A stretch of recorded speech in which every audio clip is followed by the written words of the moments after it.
तुम्हाला सुद्धा वाटतंय ना मुलांनी काही कटकट न करता ब्रेकफास्ट करावा? Then let me show you की ह्या कापसासारख्या मऊ लुसलुशीत इडल्या कशा बनवायच्या, आणि तेही भाज्या वापरून. आणि तुम्हाला माहिती आहे का, ही सुंदर दिसणारी भाजी मुलांसाठी एक सुपर फूडसुद्धा आहे. माझा मुलगा श्रेयन आता 2.5 वर्षांचा आहे आणि मी नेहमी प्रयत्न करते की त्याला कशा हेल्दी गोष्टी बनवून देता येईल. आता या इडलीचं बॅटर बनवण्यासाठी 1.5 कप रव्यामध्ये 1 कप दही आणि 1 कप पाणी आणि मीठ टाकून याचं छान असं बॅटर बनवून घेतलंय. And this recipe packed with vitamin C, antioxidant and fibre, perfect for boosting immunity and keeping those tiny tummy happy. आणि मुलांना भाज्या कशा खाऊ घालायचा असा प्रश्न प्रत्येक आईंना पडतो. तर अशा नवीन नवीन रेसिपी तुम्ही ट्राय करून मुलांना अगदी आवडीने खाऊ घालू शकता. आता हा पर्पल कलरचा कॅबेज तुम्हाला कुठेही बाजारात मिळून जाईल.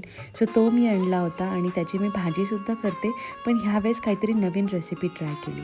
तो बारीक चिरून घेतला आणि मिक्सरमध्ये पाणी टाकून त्याची बारीक प्युरी करून घेतली आणि ती आपल्या इडलीच्या बॅटरमध्ये टाकली. आता डिस्क्रिप्शनमध्ये मी सगळे डिटेल मेजरमेंट दिलेले आहे, सो तुम्ही तिकडे जाऊन रेसिपी चेक करू शकता. थोडासा सोडा इथे ॲड केलेला आहे आणि परत मिक्स करून लगेच याला इडलीच्या भांड्यात आपल्याला स्टीम करून घ्यायचं. टिफिनला द्यायला तर बेस्ट ऑप्शन आहे.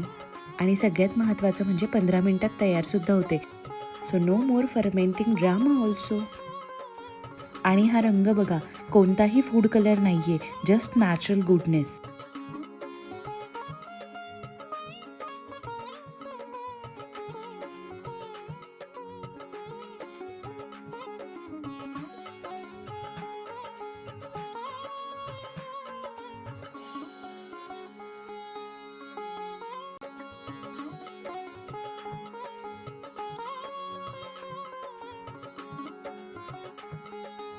दहा मिनिटात स्टीम करून तुम्हाला परफेक्ट अशी सॉफ्ट इडली इथे मिळणार आहे. आता जर लहान मुलांबद्दल तुम्हाला सगळ्या कमाल गोष्टी अनुभवायच्या असतील तर ह्या चॅनलला फॉलो करा आणि